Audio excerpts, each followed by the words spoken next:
en los tiempos de crisis, de pandemias, de regresiones políticas que estamos viviendo. Y esta tarde de lo que vamos a hablar es de ciencias del comportamiento y del combate a la corrupción, o cómo podemos aplicar las ciencias del comportamiento al combate a la corrupción. Y este tema me parece que es uno de los que causa más expectativa y seguro tendremos una conversación muy enriquecedora al respecto. La lucha contra la corrupción en México, pero seguramente también en muchos otros países, particularmente de América Latina, ha sido muy frustrante, ha sido muy decepcionante, sobre todo en las últimas décadas.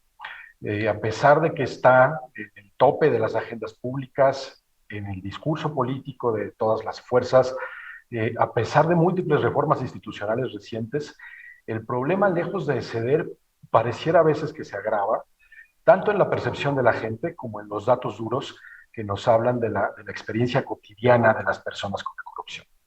Por eso es que tenemos que insistir en innovar, en pensar nuevas soluciones fuera de la caja y pensarlo también desde la sociedad civil, desde las organizaciones internacionales y también desde el sector privado. Por eso es que invitamos a tres especialistas de estos sectores para que nos den su visión sobre cómo aplicar las ciencias del comportamiento al campo anticorrupción y nos hablen de estos enfoques, ¿no? Que ya no, que probablemente ya no son tan novedosos en materia de política pública en general, pero quizás sí sean todavía nuevos en el tema anticorrupción, particularmente en América Latina y desde luego que en México. Entonces, lo que queremos es entender el potencial que tienen estos enfoques, qué tanto representan un cambio de paradigma, ¿no? En el diseño de nuestras intervenciones, en la redacción de nuestras normas, o qué tanto es, como decimos, vino viejo en odres nuevos, ¿no? Pero sobre todo nos interesa escuchar la experiencia de nuestros panelistas en el terreno, o sea, qué creen que ha funcionado y qué no ha funcionado, qué factores son cruciales para el éxito de este tipo de intervenciones y si nos pueden dar algunos ejemplos, pues sería fantástico. Le agradezco muchísimo entonces a nuestras tres especialistas, en primer lugar a Frederick Boehm, a Marta Garnelo y a Lorenza Ruiz, que estén con nosotros. Voy a muy brevemente hablar de las trayectorias de cada uno de ellos. Frederick Boehm es doctor en economía, con 20 años de experiencia en investigación sobre corrupción y gobernanza. Ha publicado libros y colaboraciones en varias revistas académicas. En la OCDE encabeza el trabajo sobre integridad pública en América Latina y lidera la iniciativa sobre políticas de integridad basadas en lecciones aprendidas de las ciencias conductuales y ha sido consultor para gobiernos e instituciones como UFOR, el PNUD, UNODC o la GIZ. Por su parte, tenemos a Lorenza Ruiz. Ella es licenciada en negocios internacionales con una maestría en Design Management y un enfoque aplicado en diseño para el cambio de comportamiento. En los últimos años se ha enfocado en integrar distintas metodologías para lograr cambios sostenibles y hacer a las personas más sanas, prósperas y más felices. Actualmente lidera el área de Behavioral Design e Innovación de Círculo México. Y en tercer lugar, le damos la bienvenida y las gracias a Marta Garnelo. Ella cuenta con una maestría en políticas públicas por la Kennedy School of Government de la Universidad de Harvard y una doble licenciatura en Derecho y Ciencias Políticas y Administración Pública de la Universidad Autónoma de Madrid.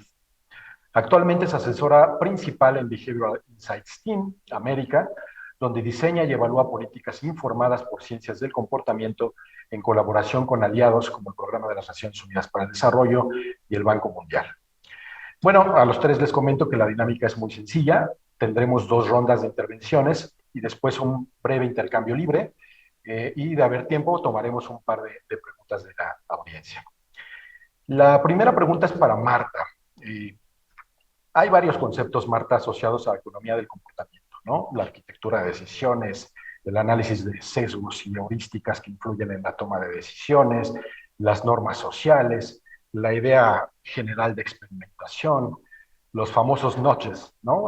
Y ahora también se habla de slotches, ¿no? Este concepto del nuevo libro de Cass Susten, que viene a ser un poco lo contrario, ¿no? O el enemigo malicioso de los notches, que son estos sludges o alentadores del cambio positivo. Marta, en tu opinión, ¿cuáles son esas dimensiones de las ciencias del comportamiento que serían aplicables para entender y combatir la corrupción? Te voy a dar 6 minutos para tu primera respuesta. Adelante, por favor. Muchas gracias, Javier, y gracias en primer lugar por la invitación a estar hoy aquí. Sobre la pregunta que me planteas de cómo podríamos aplicar los conocimientos de las ciencias del comportamiento al combate a la corrupción, yo creo que una de las principales ventajas o aportaciones que puede tener aplicar ciencias del comportamiento a la lucha contra la corrupción es la metodología, el cómo vamos a llegar al diseñar esas potenciales propuestas de políticas, soluciones.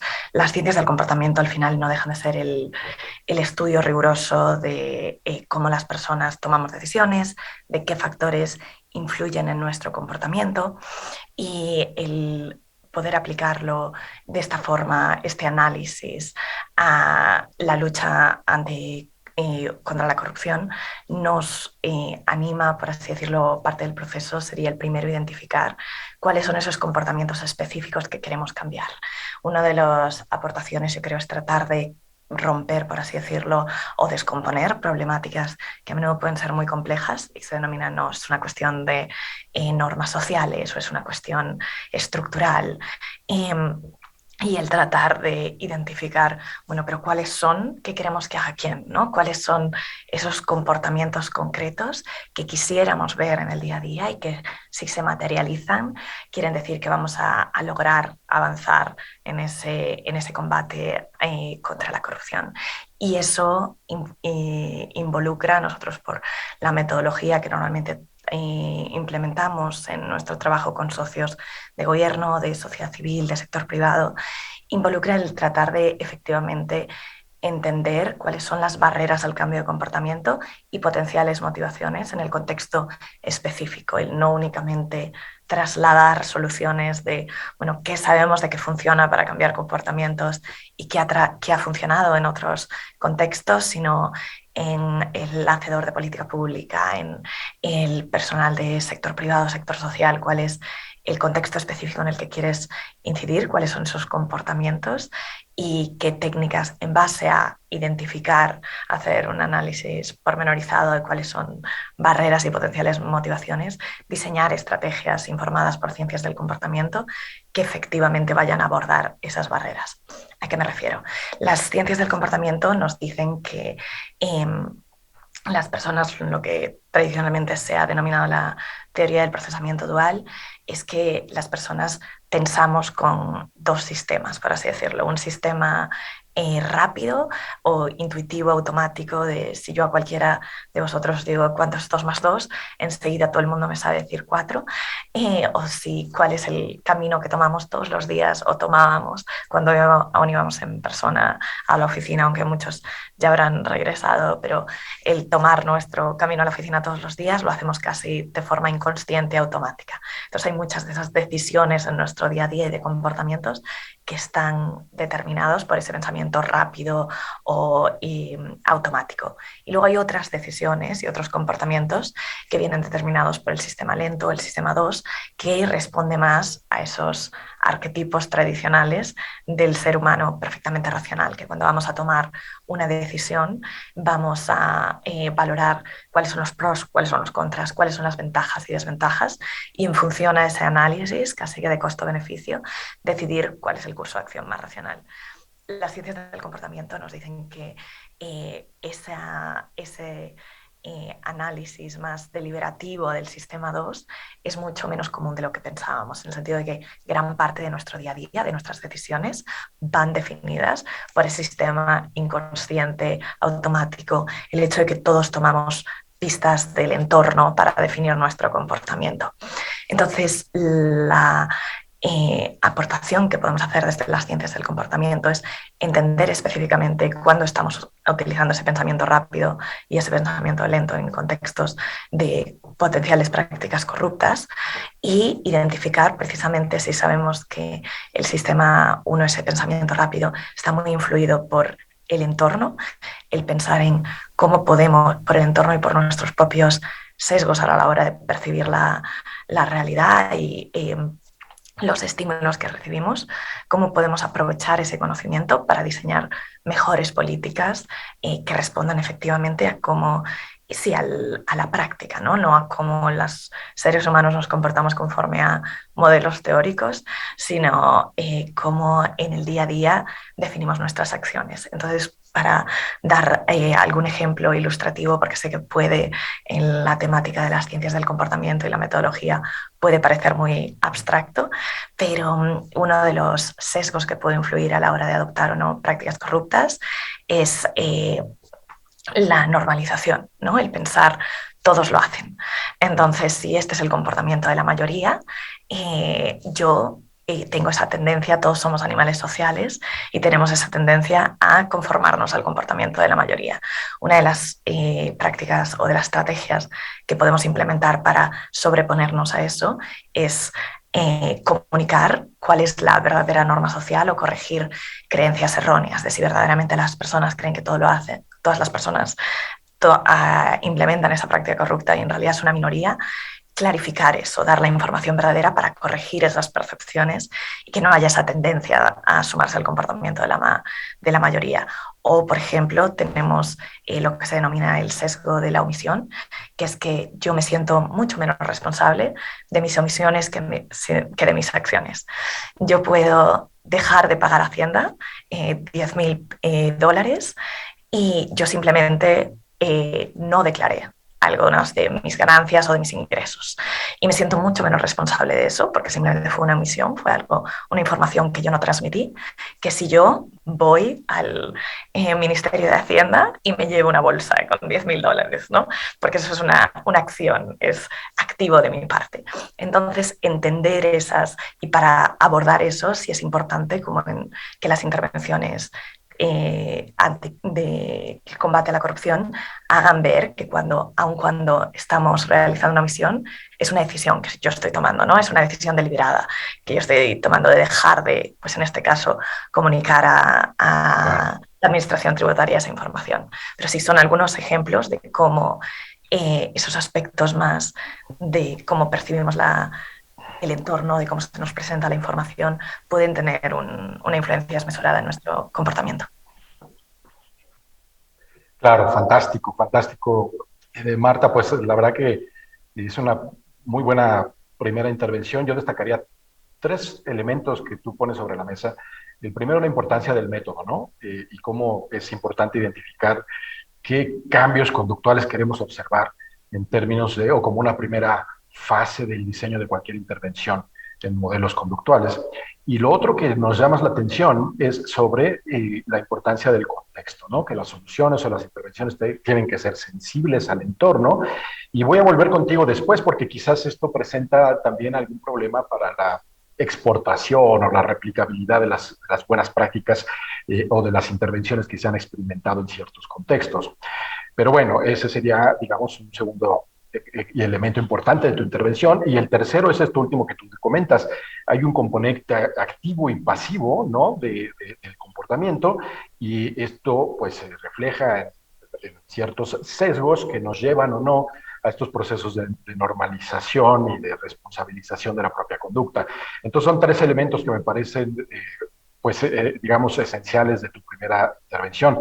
Quisiera pasar ahora a Frederick, ¿no? Y ver, pues, tú cómo, o desde tu perspectiva, cuáles serían los alcances y límites de estos enfoques para combatir la corrupción, pero en general en políticas públicas, ¿no? Desde la OCDE tú asesoras a muchos países, ahora mismo estás en Brasil presentando un estudio. Bueno, ¿qué es lo que alcanzas a ver en los países que asesoras en relación al potencial, los alcances y límites de estos enfoques? Adelante, Freddy. Bueno, primero, Javier, muchísimas gracias por la invitación y también a Ethos. Es un placer estar con ustedes. Por supuesto, hubiera sido aún mejor presencial. Pero quería empezar primero en poner nuestra discusión un poco en el contexto general de la lucha contra la corrupción. Si uno mira digamos, un poco la historia de los últimos 30 años de lucha contra la corrupción, desde que inició un poco más el énfasis en el mundo internacional, hay como dos corrientes típicas. Una la llamaría un acercamiento, un enfoque cínico, que de hecho de pronto no tenemos la culpa un poco los economistas. Es básicamente pensando de que la gente se va a comportar de manera corrupta si tiene la oportunidad de hacerlo. Siempre cuando las ganancias esperadas superan los costos estimados. Entonces, sí, o sea, es una vista un poco cínica sobre el mundo que la gente aprovecharía de cualquier situación. Eso lleva a un enfoque anticorrupción, digamos, tradicional, muy enfocado en, por ejemplo, aumentar los controles, aumentar las sanciones, limitar la discrecionalidad de los funcionarios públicos. Y voy a regresar más sobre eso. Y el segundo enfoque es un poco lo que en inglés se llama wishful thinking, ingenuo, o sea, pensar, bueno, vamos a legislar, tenemos una ley, una regulación, de pronto una estructura organizacional existente y ya se va a solucionar el problema. Pensando que la gente se va a comportar como yo quisiera que se comporte. Pero claro, eso se choca con las conductas reales de la gente. Y realmente, para mí, el gran valor agregado del enfoque conductual en los últimos años, que ha empezado mucho más temprano en la academia, pero que es relativamente recién en el ámbito de la aplicación en las políticas públicas, es realmente dejar un poco las hipótesis de cómo la gente se va a comportar, sino de mirar cómo se comporta de manera real, en una situación, en un contexto dado. Yo creo que este enfoque es el gran valor agregado del enfoque conductual y voy a explicar un poquito más sobre esto. En la OCDE publicamos hace poco un informe que revisa un poco la gran amplia literatura conductual que aplica las ciencias comportamentales a la corrupción, a la lucha contra la corrupción.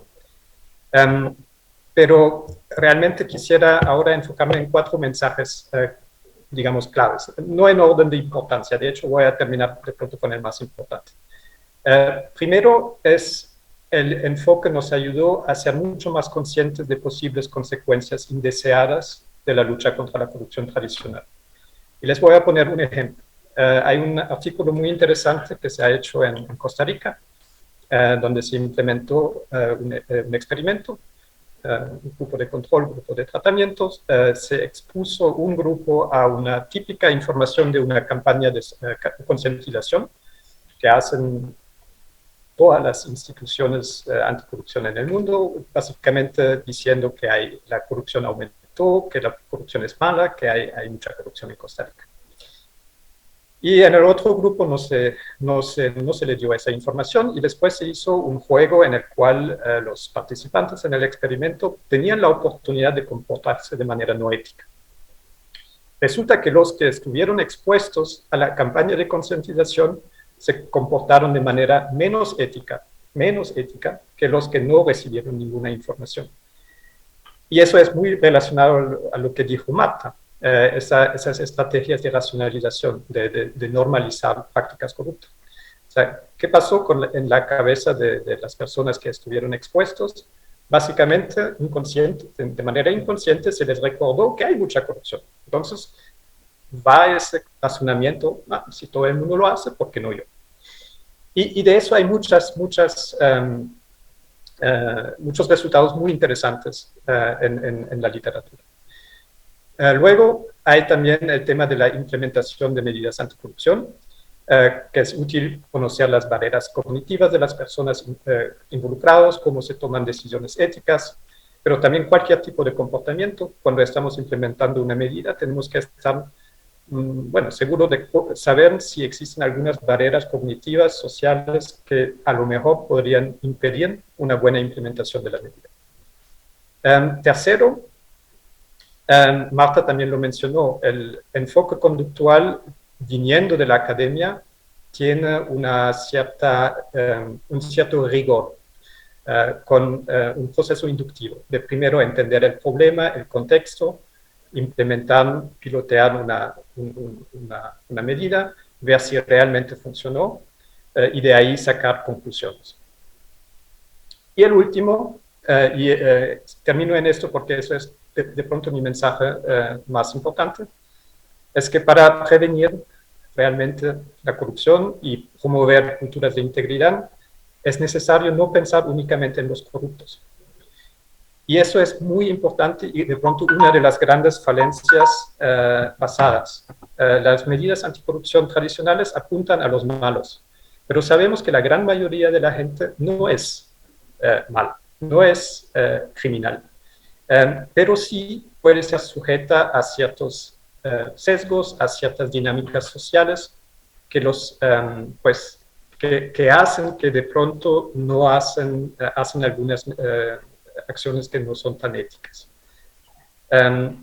Y con esto cierro. O sea, lo importante para prevenir la corrupción es no solamente pensar en los corruptos, sino promover ambientes de trabajo en los cuales los buenos son más visibles, se pueden vincular entre sí y que esas prácticas se vuelven la norma más importante a nivel organizacional, por ejemplo, del sector. Muchas gracias. Al contrario, gracias a ti. Yo creo que pones algunos puntos muy relevantes y que me hacen pensar sobre todo en qué tan bien o qué tan mal son nuestras aproximaciones y nuestros enfoques al control de la corrupción. Al menos en México, los últimos años hemos estado, déjame usar la palabra, incluso obsesionados con el diseño institucional, ¿no? Con cambiar las reglas, las instituciones, la coordinación entre los actores y pensando un poco menos en los sujetos que queremos que cambien su comportamiento digamos, incluso en el resto de las personas, como tú dices, más que pensar en los corruptos, la gran mayoría, quiero pensar, somos personas que no estamos dispuestas a incurrir en actos de corrupción, pero las normas están diseñadas sobre esa desconfianza y sobre digamos, ese esquema de reforzar los controles, reforzar las penas, pero descuidando la implementación y una implementación pensada en las personas que son, digamos, las que tienen que obedecer y seguir estas normas. Entonces, bueno, regresaré contigo, pero quisiera voltear con Lorenza ahora para ver desde el sector privado qué se tiene que decir, ¿no? Lorenza, ¿cómo ves el tema de un espacio desde las empresas para empujar soluciones o enfoques de este tipo, basadas, por ejemplo, en lo que tú haces, ¿no? En el design management. ¿Cómo ves tú estas posibles aportaciones? Igualmente, como Marta y como Frederick, 6 minutos para la primera intervención. Adelante. Gracias, Javier. Y muchas gracias también por la invitación. Y justo creo que desde nuestro lado esta lucha también se vuelve muy interesante. Y creo que me gustaría dar un paso atrás porque desde nuestra trinchera un poco también hemos tenido que presentar las ciencias del comportamiento, ¿no? No todo el mundo sabe lo que son, ni el poder que pueden tener en ciertas luchas. Entonces, justo también para personas que están ahorita en la audiencia, pues me gustaría empezar con una gran analogía que nos ayuda a entender por qué es que las ciencias del comportamiento están cada vez más en la conversación de la lucha anticorrupción. Y esta analogía lo que plantea es que la economía tradicional considera a las personas y a sus procesos de toma de decisión como racionales, como si las personas fueran más parecidas a personajes, por ejemplo, de ciencia ficción, Spock, el de Star Trek, ¿no? Un Borg, que son muy racionales, son muy lógicos, y justo entra ciencias del comportamiento, gracias a que es una disciplina formada por varias disciplinas como la psicología, la neurociencia, la antropología, la sociología, etcétera, y considera a las personas y a sus procesos de toma de decisión pues más parecidos, por ejemplo, a Homero Simpson, ¿no? Al Chavo del Ocho, a la Chilindrina. ¿Y qué quiere decir esto para nosotros?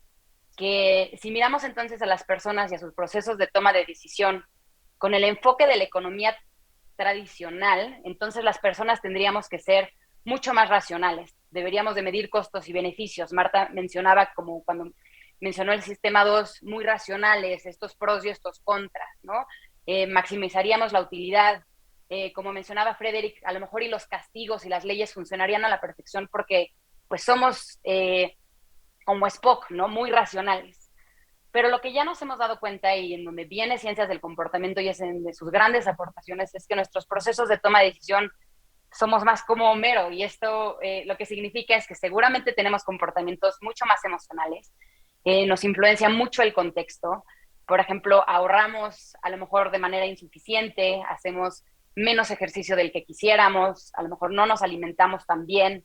Entonces, entendiendo esto, las ciencias del comportamiento pues abre una gama de posibilidades, nos da una oportunidad de utilizar estos hallazgos para entender mejor los mecanismos de toma de decisión y cómo trabajan en conjunto con las normas sociales. Nos ayudan también a obtener una mirada más holística a este big picture y entender los contextos sobre los cuales tomamos las decisiones y sobre todo tener una perspectiva de la corrupción como una colección de comportamientos individuales y analizarlos como tal para poder crear intervenciones específicas, ¿no? Entonces, ¿no? La corrupción, en lugar de ser un problema gigantesco, se vuelve esta colección de comportamientos individuales. Y con este lente hemos podido identificar sesgos y heurísticos que están presentes en comportamientos de corrupción. Por ejemplo, ya hemos mencionado, Marta y Fede mencionaron el tema de normas sociales, ¿no? Las normas sociales establecen que las personas somos influenciadas por reglas implícitas de actitudes, comportamientos y creencias que se consideran aceptables en nuestra sociedad o en nuestra cultura. Por ejemplo, podríamos decir que una norma social que pasa en nuestro país podría llegar a ser dar sobornos a oficiales de tránsito para evitar una ida al corralón o un trámite más pesado, ¿no? Es algo que a lo mejor y sucede. También está el de reciprocidad, algo que vemos muy fuerte en la lucha anticorrupción, que establece que las personas tenemos un deseo inherente de ayudar a quienes nos han ayudado. Y lo podemos observar, por ejemplo, alguien que da favores para poder cobrar después, ¿no? Entonces, apelan a esta reciprocidad que tenemos como persona. Y también está el exceso de confianza, que puede llegar a deformar estas percepciones éticas que tenemos, especialmente en contextos de alta presión. Este exceso de confianza también puede ser en la percepción que puede tener una persona de confiar en que a lo mejor no la van a cachar en un acto corrupto, y muy relacionado al sesgo del optimismo, en donde justamente subestimamos la probabilidad de que nos atrapen en un acto, ¿no? Entonces vamos identificando ciertos sesgos que justo nos afectan como personas con procesos más irracionales, y entonces ahí, al ir identificando estos patrones de pensamiento, las ciencias del comportamiento, la economía conductual, nos permite empezar a diseñar intervenciones que busquen reducir o eliminar estos sesgos o incluso utilizarlos a nuestro favor para prevenir comportamientos y acciones de corrupción. Federic y Marta han dicho algunos ejemplos. Por ejemplo, mencionaban ya campañas informativas, campañas de comunicación en donde se pueden marcar la información para generar un cambio de actitud, a lo mejor de algo pasivo hacia una sociedad más activa, hacia un compromiso más visible, o para poder comunicar no solo el costo de la corrupción, sino también desmantelar creencias asociadas a una norma social. O Frederick mencionaba como la importancia de poder también enmarcar lo bueno, lo positivo, ¿no? Buscar que esa sea la norma y que eso sea lo que inspire comportamientos que lleven a reducir actos de corrupción. También sabemos, por ejemplo, que recompensas que se han pensado en el pasado, esta motivación extrínseca podría no ser tan efectiva porque podrían tener efectos a corto plazo. Entonces, ¿cómo más bien apelamos a la motivación intrínseca, ¿no? A algo que venga más desde la creencia, desde las actitudes, los valores de la persona, que se puedan usar más a largo plazo. Y por último, también mencionamos al principio de la conversación, y seguro lo mencionaremos más adelante, el uso de nudges, ¿no? Estos empujoncitos que se usan, pequeñas intervenciones, recordatorios, mensajes, etcétera, que pueden servir para generar un cambio de comportamiento que realmente no son costosos, no implican muchas cosas, son pequeños cambios en el entorno, en ciertas cosas, que puedan lograr que las personas cambien de comportamiento. Y hay un ejemplo que a mí me gusta mucho, no necesariamente pega en la lucha anticorrupción, pero nos va a poder ayudar a ilustrar de qué va. El gobierno de Palau tenía un problema de contaminación de turismo muy grande, y lo que hizo fue diseñar un pasaporte ecológico y cultural que buscaba que las personas antes de visitar Palau firmaran este compromiso que decía: yo me comprometo como visita a cuidar el ambiente, a cuidar la sociedad, a no contaminar, ¿no? Y este compromiso, este pasaporte ecológico tuvo realmente un resultado muy significativo, se redujo mucho la contaminación turística, ¿no? Entonces, estas pequeñas intervenciones pueden llegar a ser cambios muy grandes y a lo mejor no son tan costosos y pueden ser muy interesantes de aplicar. Muchas gracias, Javier. Al contrario, Lorenza, fantástico. Pues genial tu intervención. Yo creo que llamas la atención sobre esta interacción entre la economía tradicional y la psicología, ¿no? Aquí lo interesante es cómo podemos hacer operativas las intervenciones basadas en los dos enfoques y ser muy conscientes de que pues lo que tú nos has nombrado como los sesgos de reciprocidad, el exceso de confianza, ¿no? El optimismo y todas estas motivaciones intrínsecas tienen que ser tomadas en cuenta eh, para quienes pretendan diseñar normas o intervenciones de política pública efectivas, ¿no? Si no son tomadas en cuenta, probablemente hay un riesgo de ineficacia de nuestras intervenciones. Entonces, creo que parte de, y esta es una discusión, digamos, que viene desde el libro de Thaler, que tú mencionaste, los nudges, ¿no? Y el pequeño empujón, pues es qué tanto pueden convivir y si es una discusión vieja o nueva, la economía tradicional hiperracionalista con estos acercamientos desde la psicología que pretenden entender mucho mejor la forma de pensar y de entender incluso la vida por parte de las personas. Entonces, bueno, pues vamos a regresar sobre eso porque me pareció fantástica esa reflexión. Yo quisiera en la segunda ronda, brevemente, quizás un poquito más breve que la primera, y preguntarles sobre su experiencia en casos prácticos, ¿no? En el mismo orden, darle la palabra a Marta. Entiendo que tú has tenido alguna experiencia de trabajo en América Latina. Marta, cuéntanos qué experimentaron y cuál fue el resultado. Adelante, por favor, 5 minutos. Muchas gracias, Javier. Sobre experiencias que hayamos implementado en América Latina, quería plantearles una experiencia que trabajamos en Colombia junto con el Ministerio de Educación y el Banco Interamericano. Y me parecía interesante resaltar este ejemplo porque creo que es un ejemplo de cómo avenidas para eh, abordar la corrupción no pueden ser herramientas de política no tradicionales. Frederick al inicio hablaba de cómo hay este enfoque más ortodoxo, más tradicional, punitivo, de las personas siempre van a tener, a realizar eh, prácticas corruptas cuando tengan la oportunidad. Y más que en este ejemplo, más que abordar una política puramente de control y sanción, tratamos también de incorporar a otros actores, de utilizar más, por así decirlo, aumentar la percepción de riesgo, pero no necesariamente aumentar las sanciones, no tener únicamente ese enfoque punitivo. Entonces, el ejemplo que les quería plantear es, en este caso fue con el Ministerio de Educación de Colombia, el programa de alimentación escolar. Ellos estaban preocupados porque en su momento hubo varios escándalos de corrupción alrededor de cuál es la calidad y la cantidad de comidas que se dan en los colegios.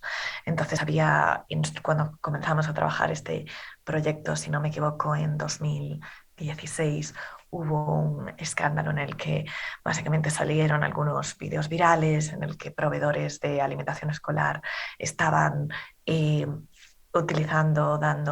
presentando un plato maravilloso lleno de frutas, verduras, haciendo la foto de monitoreo de uno de los estudiantes con ese plato y luego retirándolo y dándoles una comida pues de mucha peor calidad, únicamente legumbres, en una presentación mucho peor, ¿no? Entonces eso desató todo un debate a nivel nacional de cuál es la alimentación que efectivamente se está dando a los niños y niñas en los colegios. Entonces, lo que partimos, que hablaba al comienzo y que hablaron también Frederick y Lorenza sobre la importancia de la metodología, lo que hicimos en este caso fue tratar de entender qué incentivos tienen o no los proveedores de alimentación escolar, quién tiene influencia sobre su comportamiento, qué sucede como en el día a día en la gestión de los programas de alimentación en las escuelas. Y algo que identificamos es que por una parte sí había, ¿no? No era algo anecdótico, sino en el trabajo cualitativo en escuelas que hicimos, sí vimos que había muchas deficiencias en el sentido de que la alimentación que recibían los niños no era la que, conforme a los protocolos del Ministerio de Educación, deberían estar recibiendo, ¿no? Pero también identificamos que había muy poco monitoreo y que había actores cuyos incentivos sí estaban alineados a conseguir una mejor alimentación de los niños y niñas en las escuelas, pero que no se estaban, su intervención no se estaba aprovechando, por así decirlo. En este caso, hablamos en particular con las asociaciones de padres y madres. Eh, en que los padres tenían de todas maneras ese interés en que sus hijos comiesen bien en las escuelas, y que no tenían ningún canal en ese momento para poder reportar cualquier deficiencia, para ayudar en esas labores de monitoreo, porque efectivamente el Ministerio de Educación no hay, y no hay un ministerio que lo tenga, ¿no?, los medios para tener un auditor en cada escuela y ver cada comida cuál es la cantidad y calidad de los alimentos que se entregan. Entonces les ayudamos, trabajamos con el Ministerio de Educación para diseñar un sistema de monitoreo por medio de padres en 2 vías, vía SMS, en el cual fue un proyecto muy bonito y muy interesante porque iteramos cuáles eran los mensajes que nos iban a dar una mayor respuesta por parte de los padres, y en esos mensajes probamos distintos aspectos, desde en qué hora del día es más efectivo enviar esos mensajes para que los padres y madres respondan, a qué tipo de preguntas, cómo formular las preguntas. Entonces, los mensajes iban dirigidos a preguntar si yo tengo una hija que está en educación primaria, que se supone va a recibir alimentación en el colegio, que me llega a mí como madre un mensaje en el que dice: tu hija Juanita debió de comer hoy arroz, pollo y brócoli. ¿Comió verdaderamente eso? Y que los padres respondan. Y esto era una avenida como creativa eh, que ideamos en conjunto con el Ministerio de Educación, de cuáles son esas vías que podemos, con recursos limitados, igualmente llegar a ese nivel de monitoreo que nos gustaría, ¿no?, de la provisión de alimentos en las escuelas. Entonces, en este caso, iteramos, como os decía, distintos mensajes, el probar distintas horas del día, personalizar los mensajes, el preguntar esto es lo que debieron de comer en la escuela versus esto es lo que tu hija o tu hijo debió de comer, ¿no? Hasta llegar a ese como mensaje que nos daba la mayor tasa de respuesta, para luego implementamos este ejercicio, este sistema de monitoreo parental por medio SMS en algunas escuelas, en otras no, y luego comparar los resultados y ver si efectivamente la calidad y cantidad de la alimentación mejoraba. En esa segunda fase no vimos diferencias entre las escuelas de tratamiento que recibían esta intervención y las escuelas de comparación, pero algo de lo que una de las dificultades de medir rigurosamente si veíamos esos cambios era que hay muy pocos proveedores de alimentación escolar. Entonces, en muchos casos hay como 5 grandes proveedores en todo el país. Entonces, en muchos casos las escuelas de tratamiento les servía el proveedor del programa de alimentación escolar era el mismo que en las escuelas de control. Entonces, una de nuestras hipótesis es que potencialmente cambiaron su comportamiento en ambos, ¿no? Pero lo que sí vemos al hacer el estudio de antes y después es que hubo un incremento promedio. Teníamos auditores que iban a revisar, ¿no?, aleatoriamente a escuelas cuál era la cantidad y calidad, y que sí había mejoras, ¿no?, descriptivas en calidad y cantidad de los alimentos. Entonces, es un caso en el que en estas comunicaciones incluimos distintas técnicas de cambio de comportamiento, como personalizar los mensajes que planteaba, ¿no?, tratar de que lleguen en el momento adecuado, cuando es más probable que los padres respondan, pero es un ejemplo de cómo vías que a lo mejor son más heterodoxas, en el sentido de que no es lo tradicional, ¿no?, que no es que sea una acción pues de auditoría o de policial, etcétera, sino en este caso estamos pensando quién más en la comunidad, ¿no?, puede ayudarnos en ese combate a la corrupción, y cómo, utilizando técnicas informadas de cambio de comportamiento, pudimos efectivamente involucrar, en este caso, a padres y madres de familia en ayudar a ese monitoreo que el Estado precisaba realizar, ¿no?, para efectivamente mejorar calidad y cantidad de alimentación. Buenísimo, Marta. Bueno, pues nos confirmas dos cosas. Uno, la importancia del rigor metodológico, ¿no?, en estas aproximaciones experimentales. Y dos, nos confirmas también la importancia de dar una mirada a los incentivos, ¿no?, de entender a los actores, pero entenderlos a profundidad en sus motivaciones, pues para poder incluso ajustar las preguntas relevantes que se tienen que hacer, para personalizar los mensajes, en fin, como que en el fondo lo que nos dices es que cualquier intervención conductual tiene que tener ese rigor, pero tiene que tener también esa mirada a los actores, a los incentivos, y bueno, Lorenza nos decía que hasta las emociones de los actores que son sujetos digamos, este tipo de enfoques.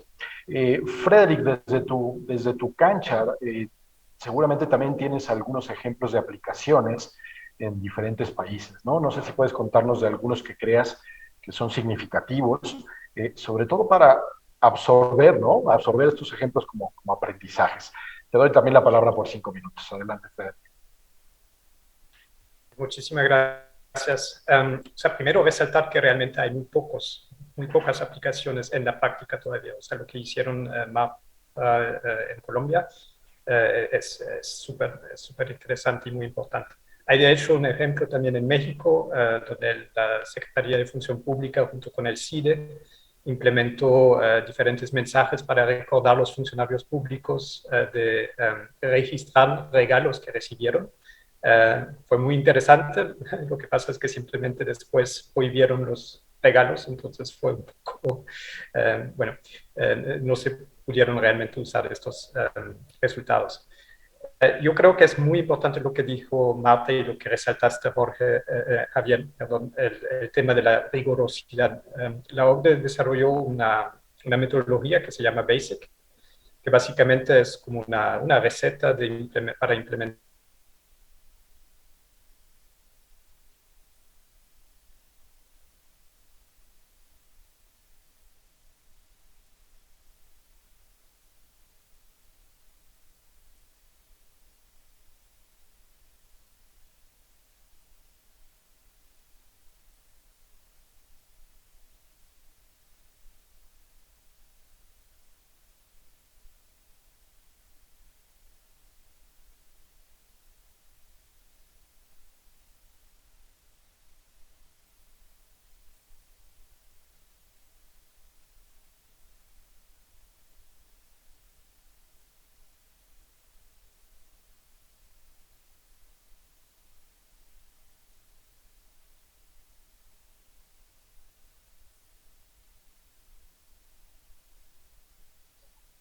Bueno, me parece que Frederick tuvo un problema con su señal local. Entonces, vamos a regresar con Frederick para que pueda terminar su intervención. Pero bueno, en lo que él puede reconectarse, Lorenza, quisiera pues hacerte la misma pregunta, ¿no? Si nos puedes contar de algunas experiencias prácticas, algunos ejemplos en donde tú hayas participado, y pues para completar, digamos, un poquito estos ejemplos que tanto Marta como Lorenza nos estaban contando y que parecen muy útiles, sobre todo en países como México. Adelante, Lorenza. Gracias, Javier. Sí, y creo que para poder responder esto también es importante recalcar algo que tú mencionabas al principio de lo novedoso que es este enfoque, ¿no? Lo novedoso que es poder traer la disciplina de ciencias del comportamiento a esta lucha. Y, y pues justo, ¿no? Apenas estamos empezando a ver casos de éxito de intervenciones utilizando esta disciplina, lo que hace que sea difícil sugerir qué enfoque o qué mecanismos deberíamos utilizar dado X contexto. Lo que sí sabemos es que ya algunos casos de éxito que empezamos a tener, otras intervenciones como por ejemplo la que Marta nos estaba platicando, nos deja ver que usar ciencias del comportamiento se vuelve una herramienta crucial, ¿no? A mí me hace decir con mucha seguridad que las ciencias del comportamiento es una herramienta que debe de estar dentro del toolkit, ¿no? Dentro de esta gran caja de herramientas de cualquier persona, de cualquier organización o institución que sea parte de esta lucha. Y, y también nos ha abierto los ojos a algo que también ya sabíamos y que a lo mejor es importante repetir en estos foros, es que esta lucha es inter y multidisciplinaria, ¿no? Que requiere de expertos y de equipos diversos. Y desde mi perspectiva, desde mi cancha y desde la de Círculo, sabemos el impacto que equipos interdisciplinarios y que equipos multiversos pueden lograr.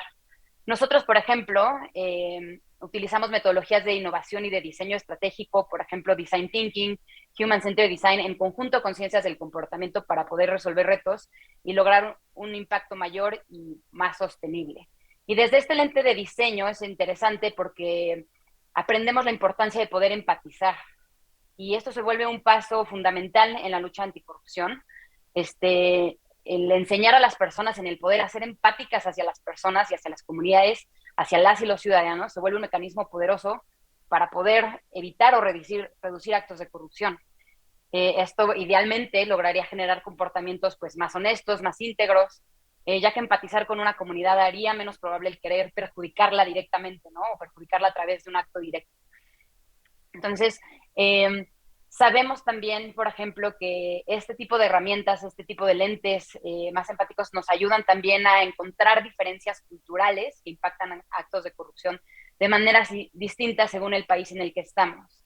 El poder entender si una cultura es más individualista o más colectiva, si una cultura es más cortoplacista o largoplacista, cuál es su nivel de tolerancia hacia la incertidumbre que puede tener justo una sociedad, etcétera. Estas cosas, reconocerlas y entenderlas, nos va a permitir poder tener un mejor enfoque conductual para diseñar estas intervenciones, ¿no? Y sin duda, lo que mencionaban ahorita del rigor metodológico para las intervenciones, poderlas aplicar bajo tal, pues es muy importante para ir entendiendo lo que sí funciona y lo que no está funcionando, porque algo que también hacemos desde Ciencia desde el Comportamiento es publicar, ¿no? Compartir nuestros hallazgos.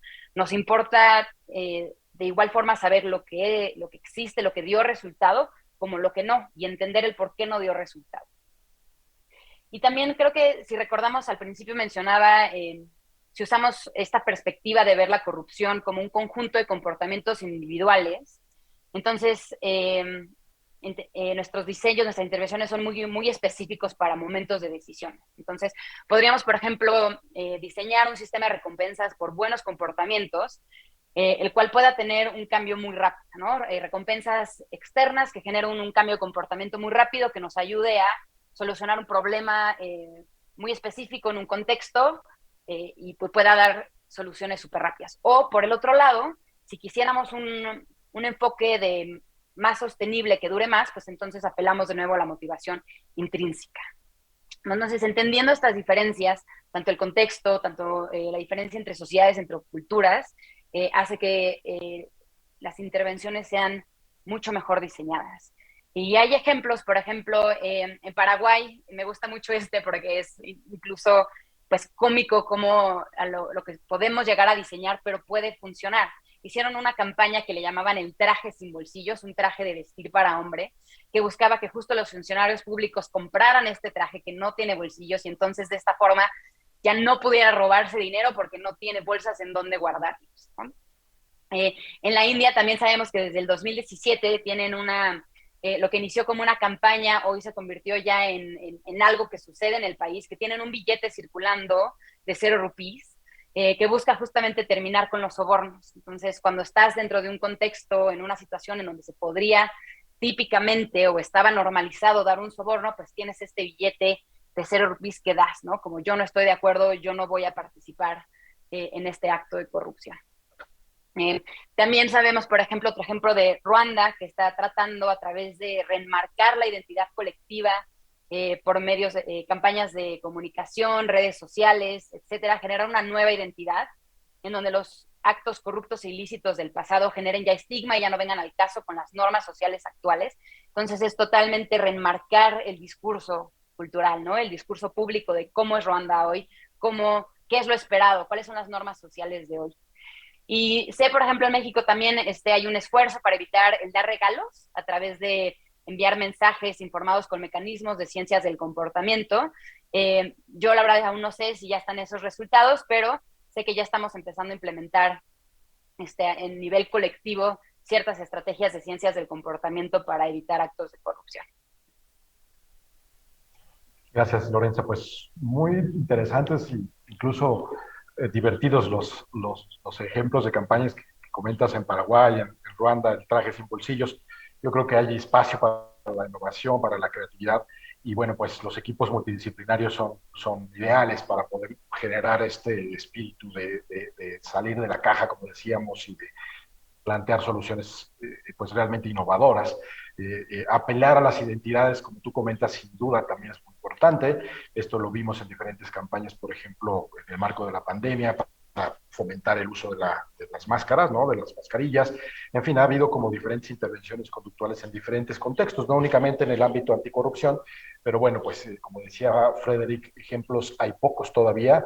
Eso no quiere decir que debamos quitar el dedo del renglón. Y Frederick ya recuperó su conexión, entonces quisiera darle la palabra para que termine su intervención. Nos hablaba precisamente de esta escasez de casos, de la importancia del rigor metodológico, también nos contó ya sobre lo de los regalos del estudio que hicieron en el CIDE y la función pública. Entonces, si quieres concluir tu comentario, Frederick, adelante. Sí, primero, qué pena que desaparecía así sin advertir, pero quería cerrar o retomar donde me quedé. O sea, uno puede intentar luchar contra la corrupción a través de las ciencias conductuales, pero también, y yo creo que ahí hay un camino muy interesante, utilizar esos conocimientos para mejorar las medidas contra la corrupción. Hablé un poquito de los controles, por ejemplo, y creo que fue Lorena que mencionó el tema de la reciprocidad. Hay también una reciprocidad negativa. Yo estoy hablando con muchos funcionarios, sobre todo en compras públicas, que se quejan de una sobrecontrol, o sea, de un control tan fuerte que ya están completamente desmotivados, inhibe la innovación, y eso puede también justificar prácticas no corruptas, porque dicen, bueno, si no me confían, voy a aprovechar también si puedo. Y ahí hay algunas, yo me acuerdo en Pakistán, creo, mostraron que, de hecho, dando más discrecionalidad a los funcionarios públicos, se hicieron mejores compras y que también se redujeron prácticas no éticas.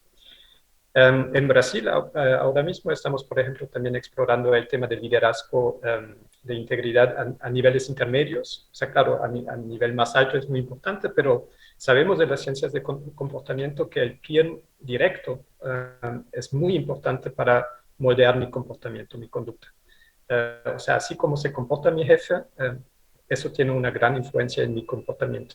Por ejemplo, el tema de conflictos de intereses. Si yo veo a mi jefe declarando un conflicto de interés de una manera muy transparente y normal, porque conflicto de interés es una cosa normal que sucede muchas veces, si yo veo a mi jefe haciéndolo, mucho más probable será que yo también seguiré este ejemplo.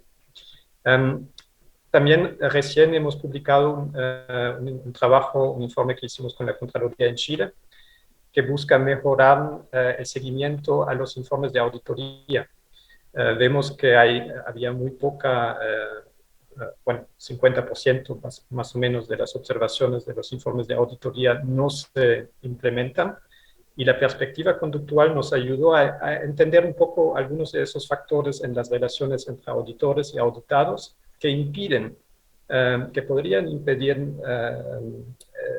este seguimiento a los informes de auditoría, y la Contraloría ahora mismo está implementando un piloto con dos medidas muy específicas para ver si ayuda a mejorar esa relación, y entonces también las acciones de los auditados, que finalmente van a generar los cambios deseados en la administración pública. También en la gestión de riesgos, hace poco en Brasil también hemos publicado un informe que toma un poquito este tema. La gestión de riesgos de integridad, digamos, las normas existen. Y normalmente el COSO, ISO, las normas generalmente son buenas, pero hay grandes desafíos en la implementación. Hay gran reticencia de realmente identificar riesgos, de entender el concepto de riesgo. Hay sesgos de sobreconfianza, hay sesgos de confirmación. O sea, hay varios aspectos conductuales que impiden una gestión de riesgos efectiva. Y esto está en el núcleo, en el corazón de la prevención de la corrupción. Lo mismo un poco con el tema de conflictos de intereses. O sea, para gestionar conflictos de intereses, primero hay que estar consciente de estar en una situación de conflictos de intereses. Ahí también hay muchas barreras cognitivas que impiden este hecho. Entonces, hay muchas pistas y estamos trabajando con varios países para usar estas luces, digamos, para mejorar las políticas públicas. Pero otra vez, más allá de, digamos, intervenciones específicos, creo que el valor agregado es realmente mirar todo un proceso, toda una política desde la perspectiva conductual e identificar varias cosas que se pueden hacer, varios cambios que se pueden hacer. No olvidarse tampoco de la perspectiva institucional, o sea, la perspectiva conductual puede enriquecer el trabajo, pero no es una solución mágica, no es un cambio completo de paradigma, pero sí puede complementar de manera muy importante las políticas de integridad pública. Muchas gracias. No, gracias a ti, qué bueno que pudiste tomar la conexión. Y pues yo creo que este es un resultado importante del diálogo de hoy, ¿no? No aplicar ciencias del comportamiento no es necesariamente buscar el notch o la solución mágica, sino es tratar de aplicar los conocimientos a partir de estos enfoques para entender procesos más complejos y solamente acercarnos a estos, al entendimiento de estos sesgos, de los incentivos, de las causas para no declarar, para sí declarar, eso ya nos da un complemento importante a la perspectiva institucional, digamos, más tradicional de política pública. Entonces yo creo que eso es algo que tenemos que dejar ahí y yo te molestaría después si puedes con el envío de estos informes de la OCDE sobre conflicto de interés, informes de auditorías, gestión de riesgos, porque en efecto, como tú lo comentas, pues están en el corazón de las discusiones que actualmente tenemos en materia de combate a la corrupción. Bueno, el tiempo ha volado, realmente es que ha sido muy interesante las intervenciones de las tres. Nos quedaría quizás un minuto o 2 minutos para un último comentario. Hay algunas preguntas de la audiencia, pero bueno, no nos daría tiempo de transmitirlas. Yo se las hago llegar después. Solamente quisiera destacar una que me pareció pues realmente interesante y pues les pediría quizás una respuesta en 30 segundos. Y es que aparentemente es difícil que los gobiernos adopten enfoques conductuales, ¿no? Que proliferen en América Latina los laboratorios asociados a los gobiernos, incluso han existido algunos que después se han desmontado, ¿no? Eh, Esto tiene que ver con una falta de confianza en este tipo de evidencia, tiene que ver con restricciones presupuestales, tiene que ver con el marco jurídico que no, digamos, estimula la innovación, o simplemente tiene que ver con falta de voluntad o de conocimiento del tema para poder implementarlo, ¿no? ¿Cómo generar estos incentivos? Entonces, muy brevemente, nada más para cerrar con el panel, Marta, ¿tú alguna idea sobre este tema? Adelante. Gracias, Javier. Yo creo que como tú ya has mencionado, hay una lista larga de factores o de hipótesis que podríamos enumerar de por qué la adopción de estas metodologías no es tan extendida como quisiéramos. Yo creo que por una parte hay todos aplicando de forma muy meta ciencias del comportamiento, a la adopción de las ciencias del comportamiento. Hay un sesgo a esa inercia, al status quo, a hacer las cosas como se venían haciendo, ¿no? Yo creo que es algo que juega a la contra de la adopción de ciencias del comportamiento, pero de otras metodologías innovadoras de formulación de políticas públicas. De muchos casos, si uno pregunta por qué se está implementando determinada política o abordando determinada problemática de una forma, y la respuesta es porque siempre lo hemos hecho así, ¿no? Como que no hay esa fuerza de la inercia.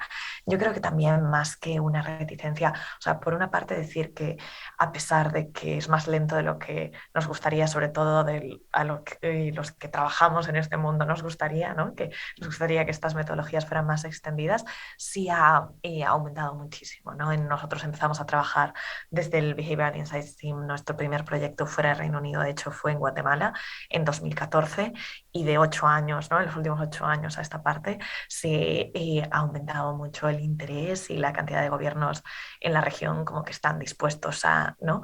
a arriesgar y a probar metodologías nuevas. Yo creo que también hay esa parte más de status quo y de inercia, y hay una reticencia en general a experimentar, ¿no? Yo creo que algo que no solamente en la parte del diseño de política o diseño de intervención, pero en la parte de evaluación. Al final es una apuesta muy arriesgada de si uno mide rigurosamente cuál es el impacto de lo que está haciendo. Entonces yo creo que en ese sentido hay que normalizar esa cultura de experimentación. Nosotros, hablando con nuestro CEO Inglaterra siempre dice si uno de los legados que puede ser de la unidad, nosotros partimos como dentro de una unidad del gobierno del Reino Unido, y uno de los mayores legados, más allá incluso de las ciencias del comportamiento, es cambiar esa mentalidad, ¿no? El ser más favorable a que hay veces que hay cosas que funcionan, hay veces que no funcionan, y hay que ser transparente también con cuando las cosas no funcionan, porque en muchos casos de descontinuar programas no efectivos es cuando más aprendemos, ¿no? Entonces yo creo que otra de las grandes barreras y lo que hay que cambiar mentalidad es el que los gobiernos, y es difícil hacerlo, ¿no? Desde un puesto político, pero el estar dispuestos a probar distintas alternativas de política para Claro, poder identificar cuáles son esas soluciones más efectivas. claro. Muchas gracias, Marta. Frederick, tu último comentario, estamos sobre el tiempo. Adelante, por favor. Sí, muy rápido, porque ya lo resumieron muy bien Javier, tú, Javier, y Marta también, o sea, es un poco de todo. Pero tanto en el grupo de trabajo oficial de la OCDE, de los 38 países miembros, como en nuestra red de integridad pública en América Latina que tenemos junto con el BID, donde realmente estamos con los tomadores de decisiones de integridad pública, hay un gran interés en el tema. Hay un gran interés, nos solicitan mucho, nos preguntan mucho, pero hay un gran desafío de gestionar las expectativas, de clarificar bien de qué se trata, qué es, qué no es. Yo creo que este del nudge hizo de cierta forma un poco de daño, porque la gente tiene muy en mente, "Ay, vamos a implementar una cosa y ya se va a solucionar todo", y eso es un trabajo muy importante, pero creo que hay mucho apetito. Excelente, pues qué buena noticia. Yo creo que entonces se ha justificado el panel de hoy, ¿no? Hay apetito y tenemos que tener insistencia y, bueno, pues buscar las alianzas relevantes que nos permitan, pues, continuar con estos experimentos a nivel nacional. Lorenza, cerramos contigo brevemente. Adelante, por favor. Gracias, Javier. Y creo que justo hago mucho eco en lo que dicen Frederick y Marta. Creo que hay justo como este miedo a experimentación, miedo a algo nuevo. Y creo que tú mencionas algo bien interesante, que es este tema de alianzas. O sea, creo que también hay esta apertura a hacer alianzas públicas privadas para probar estas metodologías, a experimentar, si es que da miedo traerlo solo a la casa y hacerlo pues de manera individual por una organización. Y también creo que los quick wins pueden ser una gran manera de hacer pequeñas entradas, ¿no? Es decir, si una organización o una institución no está segura si sí quiere experimentar, si no quiere experimentar, hay formas en donde las ciencias del comportamiento pueden empezar a permear dentro de una institución por medio de estos quick wins. Sé que Frederick dice, a lo mejor el notch puede ser contraproducente, pero hay justo notch que pueden ser poco costosos, que pueden dar resultados interesantes si están cuidados, ¿no? O sea, si se diseñan de manera adecuada, si se usa el rigor metodológico, y de esa forma a lo mejor y se genera una ganancia rápida, a lo mejor y crea confianza dentro de los tomadores de decisiones para ir entonces abriéndole más espacio a las ciencias del comportamiento dentro de la organización y en contra de esta lucha. Gracias, Lorenza. Y pues gracias, Marta, gracias, Frederick. La verdad que muy entrañable conversación, muy breve, pero seguramente habrá más oportunidades de volver sobre estos temas y de trabajar en conjunto. Desde ETOS, pues estamos también, es una organización, un think tank orientado hacia la innovación, entonces, bueno, nos interesa mucho mantener el contacto. Y pues muchas gracias, o sea, la verdad que muy, muy agradecidos por el cierre de lujo de nuestras actividades de ayer y hoy. Y bueno, pues simplemente comentar eso, ¿no? Que con este panel damos por concluidas las actividades de estas 2 jornadas de intensos aprendizajes sobre la lucha contra la corrupción en tiempos inciertos, como nombramos a nuestro evento. Agradecemos mucho a toda la audiencia su participación durante los 2 días. Los invitamos a seguir en la página y en nuestras redes sociales de ETOS, porque ahí vamos a encontrar a partir del próximo lunes la transmisión de los 10 paneles y otros materiales que también son de mucho interés. Pues muy buenas tardes a todos, que estén muy bien y hasta la próxima. Gracias. Muchas gracias, hasta luego. Muchas gracias. Muchas gracias.